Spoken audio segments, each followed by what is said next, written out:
Rouge the Bat saves Sonic and his team in Sonic 4, the movie. After Gerald Robotnik's defeat and the death of his grandson Eggman, 6 months of peace passed on Earth. No new villains rose to threaten the planet, so the Sonic team spent their days casually stopping petty criminals, rescuing animals from danger, and enjoying their free time. We see them in Lord Donna's backyard, camping at night and racing during the day to prove who was the fastest among them. Yet while Sonic, Tails, and Knuckles laughed and relaxed, Shadow was far from calm. He remained vigilant, watching over the city, haunted by the feeling that something catastrophic was about to happen.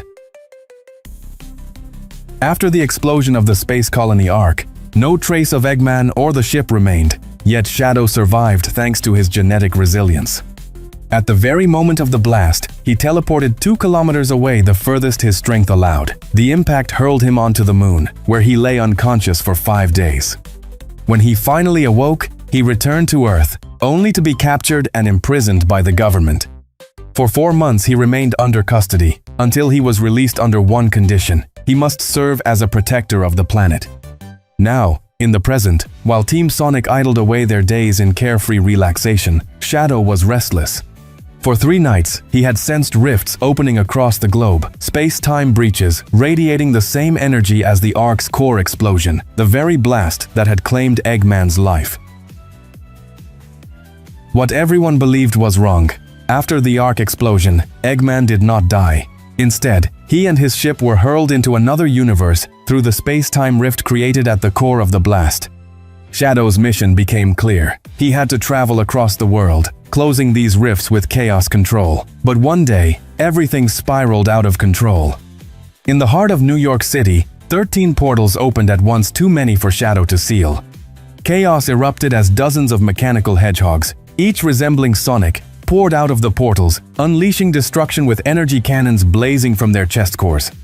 Shadow stood overwhelmed, unsure of how to fight back. Then his new ally spoke. "The time has come, Shadow.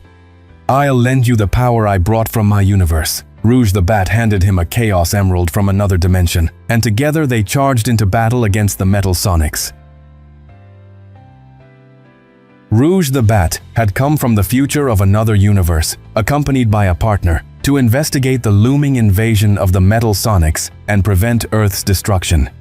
Now, side by side with Shadow, she unleashed her power. Together they radiated immense chaos energy, tearing through every Metal Sonic that dared to stand in their way. The battlefield shook under their combined might, a storm of chaos that marked the beginning of humanity's last stand against the mechanical army. Hey you! Don't forget subscribe! Please subscribe to our channel! Subscribe now! Shadow and Rouge held control of the battlefield, the Metal Sonics posing no real threat to them. Yet within the vast army of mechanical hedgehogs, one activated its chaos energy sensor and locked onto its primary target, Sonic. With 30 others, it sped toward the forest of New York State Park, where Team Sonic was finishing a race to determine who was the fastest. Sonic crossed the finish line first, but suddenly a Metal Sonic dropped from the sky, unleashing a powerful wave of chaos electricity. Feeling the surge, Sonic shifted into battle mode, though he masked his awareness to deceive the enemy. When the machine fired its chaos cannon, Sonic vanished from sight, only to reappear behind it, delivering a single punch that sent the Metal Sonic flying. But this was only the beginning of the worst. Immediately, 20 of the 30 Metal Sonics that had accompanied the first surrounded Sonic completely, leaving him with no escape. To make matters worse, the other 10 encircled Knuckles and Tails, trapping them as well. Just as Sonic was about to be struck down, Amy Rose arrived. With her mighty hammer, she obliterated all 20 Metal Sonics in just 3 seconds, landing before Sonic as proof of her incredible power. Moments later, Knuckles and Tails broke free.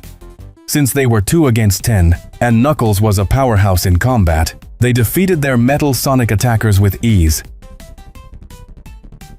Amy Rose, without introductions, urged them to prepare quickly, especially Sonic, who was the enemy's main target.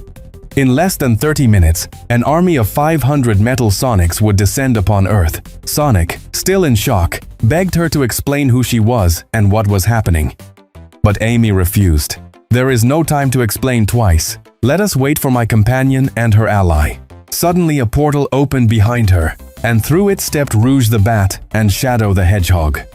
Shadow and Rouge had known each other for 50 years, since the days when Shadow was created by Gerald.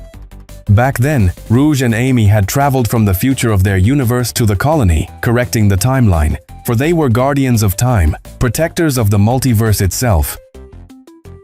Amy Rose explained that at the moment of the Ark's explosion, Eggman did not die. Instead, he and his ship were transported into another universe through the space-time rift at the core of the blast.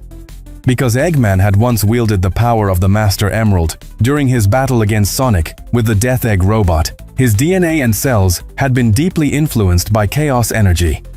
A remnant of that energy still lingered within him. This allowed him, in the middle of the explosion, to absorb a vast portion of the chaos power released by Super Shadow. As a result, Eggman gained a new superhuman ability, the power to travel freely between universes. With this gift and the technology he gathered from countless worlds, he forged the army of Metal Sonics. If this had been the only thing Eggman did, it would not have been so grave. But with his army of Metal Sonics and the ability to travel across universes, he has already destroyed Team Sonic and the entire planet Earth in 17 different universes. None of the versions of us could stop him. Rouge and I come from the same universe, Universe 772, which he destroyed just 2 days ago. Thanks to our technology, we were appointed as guardians of the timeline, able to travel across universes and through time itself. Yet in all 17 worlds we tried to defend, we failed. Still, our hope has not died. We must unite and try once more. Sonic, now understanding the full situation, spoke with a leader's voice. Let's do it! Let's run with strength! Yet Amy Rose knew the truth. Even if Sonic, Knuckles, Tails, Shadow, and Rouge fought together, they could not defeat 500 Metal Sonics. Then Tails stepped forward. I will send a message to Planet Mobius.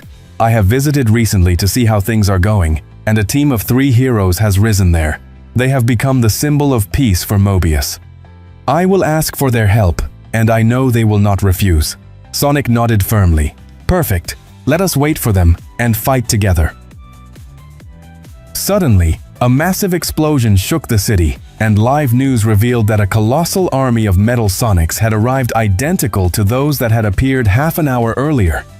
Sonic, stunned, said, I take back what I said, we must begin now. The Sonic team rushed into battle. Sonic sprinted across the city, facing multiple Metal Sonics at once.